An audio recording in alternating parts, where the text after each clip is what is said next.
Good morning students. आज हम लेके आए हैं पार्ट 2 चैप्टर 12 इलेक्ट्रिसिटी के। हम न्यूमेरिकल्स कर रहे हैं, 10 न्यूमेरिकल्स हम कर चुके हैं, बाकी अब हम करेंगे। So students, this is question number 12। ये क्वेश्चन क्या कहता है कि हमारे पास कुछ इलेक्ट्रिक बल्ब्स हैं काफ़ी, उनको हमने 220 वोल्ट पे यूज किया, इलेक्ट्रिक सप्लाई दी, और उनका जो पावर है वो है 100 वाट। अब ये पूछ रहा है how many lamps can be connected in parallel with each other, means कि नंबर ऑफ लैम्प्स पूछ रहा है, यानी कि n पूछ रहा है। ठीक है, of the 2 wires 220 volt line if the maximum current is 5 ampere. इसके 2 तरीके हैं सोल्व करने के। एक मैं आपको बता देती हूँ। देखो, वोल्टेज दे रखी है 220 वोल्ट, पावर दे रखी है 10 वोल्ट वाट। ओके, अब रेजिस्टेंस अगर आपको हर एक बल्ब का निकालना है तो रेजिस्टेंस का फॉर्मूला क्या होता है, V²/P। V कितना दे रखा है 220 × 20, P 10 है, 0 से 0 कट हो गया। अगर हम इन दोनों को मल्टीप्लाई करेंगे तो हो जाएगा 4840 ओम। अब करंट कितना अलाउड कर रखा है 5 ampere. So total resistance circuit में कितना हो जाएगा, R = V/I। V कितना है 220, करंट कितना है 5, कट करेंगे 44 ओम। अब हम मान लेते हैं कि हमने n number of bulbs connect कर दिए पैरेलल में। ओके, सो अगर हम पैरेलल में कनेक्ट करते हैं तो फॉर्मूला क्या होता है, R = R/N। इसको अगर आप भूल भी गए तो मैं आपको बता देती हूँ। देखो, अगर आपने पैरेलल में कनेक्ट किया तो हम ऐसे करते हैं 1/R + 1/, कहाँ तक, n तक। अगर हम 1/R को n टाइम्स तक ऐड करेंगे तो हम इसको क्या लिखेंगे, n/R। ओके, और अगर आप इसको रिवर्स करोगे तो R क्या हो जाएगा, R/N। ओके, यहाँ से हमें फाइंड आउट करना है, n हो जाएगा R/R। ये स्मॉल r क्या है, resistance of each bulb, that is 4840। ये वाला r क्या है, इक्विवेलेंट रेजिस्टेंस, दैट इज 44। जब दोनों को हम कट करेंगे तो डायरेक्ट कट हो जाएगा इससे, 44 1 जा, फिर 44 1 जा और 0 1 1 0, तो ये आ जाएगा total number of electric bulbs. अब देखो बेटा, क्वेश्चन नंबर 13 क्या कह रहा है, एक हॉट प्लेट है इलेक्ट्रिक ओवन की, उसको हमने 220 वोल्ट से कनेक्ट कर दिया, जिसमें 2 रेजिस्टेंस कोयल है A एंड B। तो हमें इन्हीं के 3 केसेज पढ़ने हैं, और एक कोयल का रेजिस्टेंस है 24। ठीक है, हर एक का, मीन्स की A का भी 24 है, B का भी 24 है। तो इनमें आपको 3 केस करने हैं कि तीनों केसेज में फाइंड आउट करना है आपको, कि एक बार तो हम दोनों को अलग अलग यूज करेंगे, एक बार हम दोनों को सीरीज में, और एक बार हम पैरेलल में। तो 3 करंट निकालने हैं हमने V पता है, ये पता है। अब कह रहा है अगर आप उनको अलग अलग कनेक्ट करते हो तो I V/R होता है। V कितना है 220, R कितना है 24। इसको आपने 2 से कट किया, 2 1 जा 2, 4 से कट किया, 4 6 जा 24, 4 5 कट गया तो 56। तो इसको जब आप डिवाइड करोगे तो आएगा 9.16 एम्पियर। इसको हम अप्रॉक्सीमेट 9.2 एम्पियर भी लिख सकते हैं। ठीक है, ओके। अब जब हमने उनको सीरीज में कनेक्ट किया तो सीरीज में आपको पता है कनेक्ट करते हैं तो रेजिस्टेंस डायरेक्ट ऐड हो जाता है। तो रेजिस्टेंस कितना हो जाएगा, R + R2R, और इस R की वैल्यू क्या है 24, तो 48 ओम रेजिस्टेंस हो गया। Same formula I = V/R। V 220 है, R 48 है, इनको कट करेंगे। ये पहले 2 से कट किया, 2 2 जा 4, 2 4 जा 8, फिर 2 1 1 0, फिर से 2 से कट करेंगे 55/12, ये हो जाएगा 4.58, approximate 4.6 ampere. Okay students, when A and B, जब इनको हम पैरेलल में कनेक्ट करते हैं तो इक्विवेलेंट रेजिस्टेंस क्या हो जाएगा आपका 1/R + 1/R 2/R, और जब इसको हम क्रॉस करेंगे तो RP = R/2। R की वैल्यू हमारे पास क्या है 24, इसको डिवाइड करेंगे that is 12 ohm. Now current हमें फाइंड आउट करना है, V/RP 220/12, इसको हमने कट कर दिया 4 से, दैट इज 55/3, तो 18.3 एम्पियर। ओके, आई होप आपको समझ आ रहा होगा। मैं आपका कोई भी टाइम वेस्ट नहीं करना चाहती, सो मैं डायरेक्ट पॉइंट टू पॉइंट बातें करती हूँ, बिकॉज किसी के पास इतना टाइम नहीं है कि वो फालतू की बातों में अपना टाइम वेस्ट करे, सब्सक्राइब लाइक ये वो। आपका मन करे तो करो, नहीं करे तो मत करो, बट मेरा मेन एम है आपको पढ़ाना, आपको इस चीज़ का बेनिफिट देना कि आप कुछ ना कुछ सीखो। अब देखो बेटा, इसमें हमें 2 उनका पावर्स को कंपेयर करना है। ठीक है, 2 ओम रजिस्टर्स। अब इसने फर्स्ट क्या दे रखा है, 6 वोल्ट की बैटरी है सीरीज में 1 ओम और 2 ओम रजिस्टर्स के साथ। तो R1 कितना है 1, R2 कितना है 2, V कितना है 6 वोल्ट। तो रेजिस्टेंस सीरीज में है ना, आप देखो यहाँ पे तो टोटल कितना हो जाएगा 3 ओम, तो आई कितना हो जाएगा V/RS 6/3 2 एम्पियर। अब इसने बोला है पावर निकालना है, बट पावर किस में निकालना है 2 ओम वाले में, तो आई और आर दे रखे हैं तो हम पावर का ये वाला फॉर्मूला यूज करेंगे।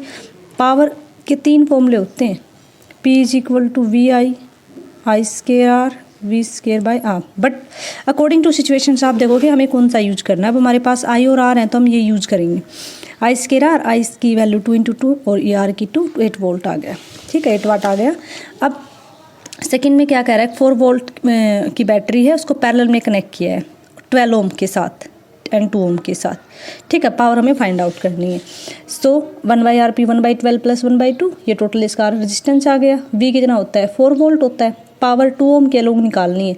अब हमें पता है पैरेलल में V से सेम ही रहता है, तो V²/R, V और R हमें दे रखें 4 × 4। कौन से वाले रेजिस्टेंस के लोग निकालना है, इस वाले के ना, तो हम यही वाला यूज़ करेंगे।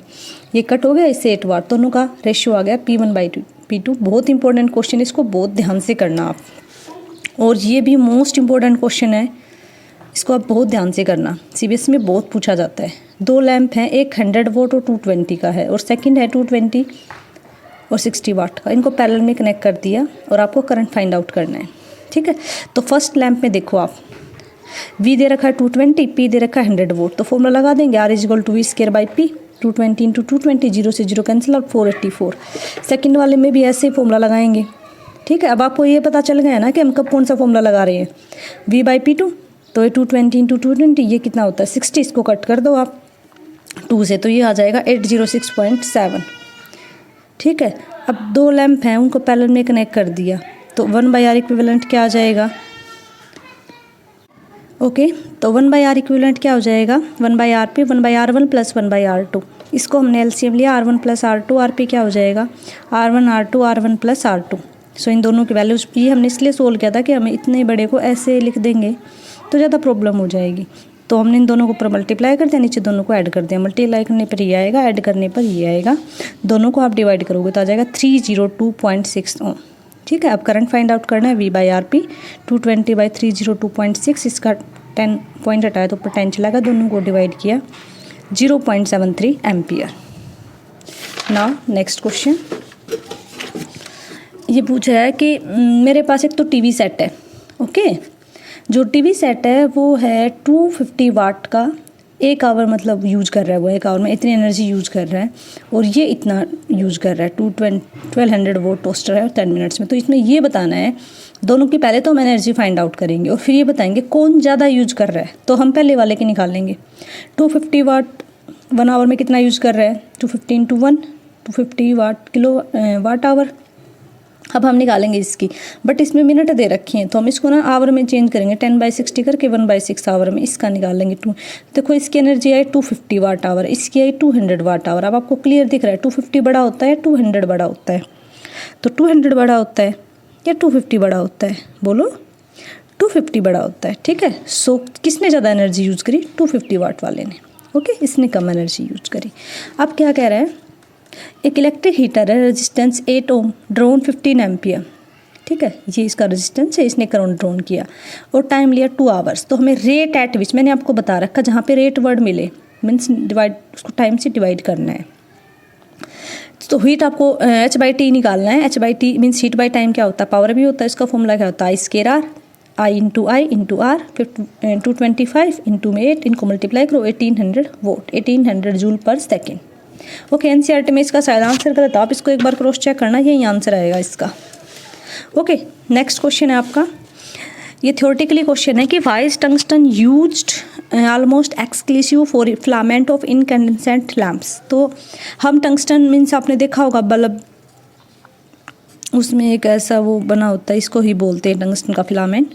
एक तो इसका मेल्टिंग पॉइंट ज़्यादा होता है, approximate 3422 degree Celsius. Melting point ज़्यादा होने का मतलब ये है कि जल्दी से हाई टेम्परेचर पे मेल्ट नहीं होगा।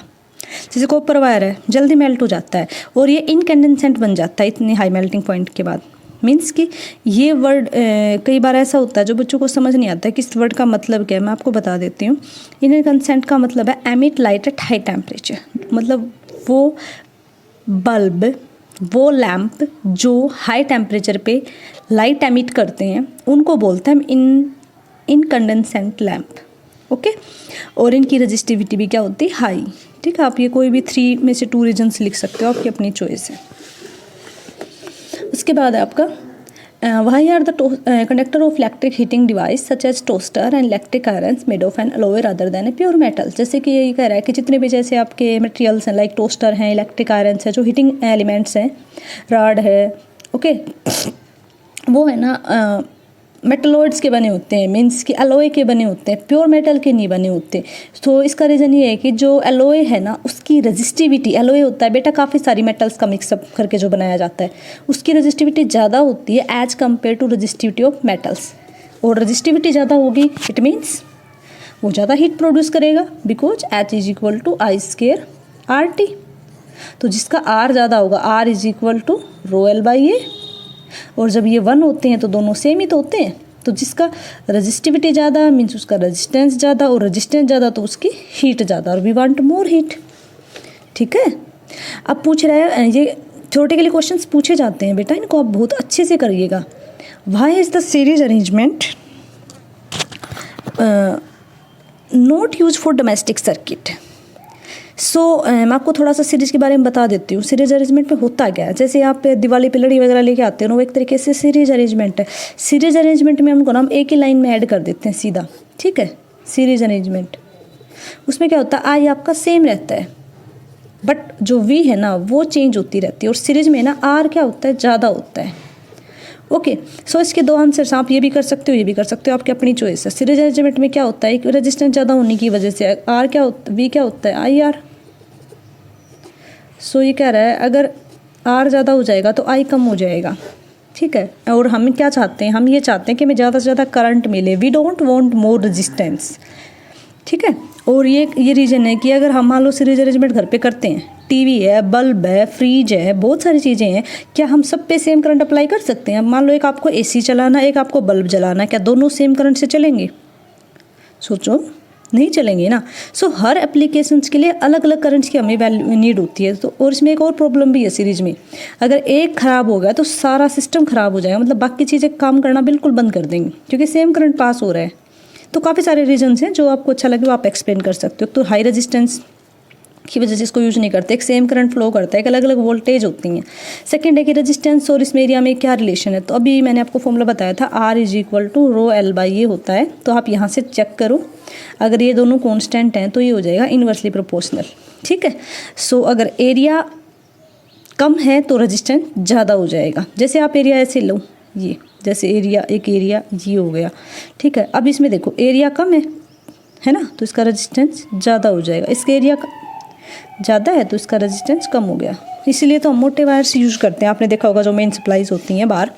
ओके, नेक्स्ट क्वेश्चन है, why are copper and aluminium wire use employed for electricity. Electricity transmission के लिए आप अपने घर से बाहर निकलो, वहाँ पे काफ़ी सारे आपको वायर्स दिख जाएंगे। ये ही क्यों यूज करते हैं, एक तो भाई ये गुड कंडक्टर हैं, सेकेंड इनकी रजिस्टिविटी लो है। लो रजिस्टिविटी होने का बेनिफिट क्या हो जाएगा, ज़्यादा करंट पास होगा। ठीक है, so they are use for electricity transmission. I hope आपको समझ आया होगा सारा। फिर भी अगर कोई प्रॉब्लम है तो आप मुझसे पूछ सकते हो, आप कमेंट कर देना, मैं आपके आंसर्स कर दूँगी। Okay, thank you so much for watching.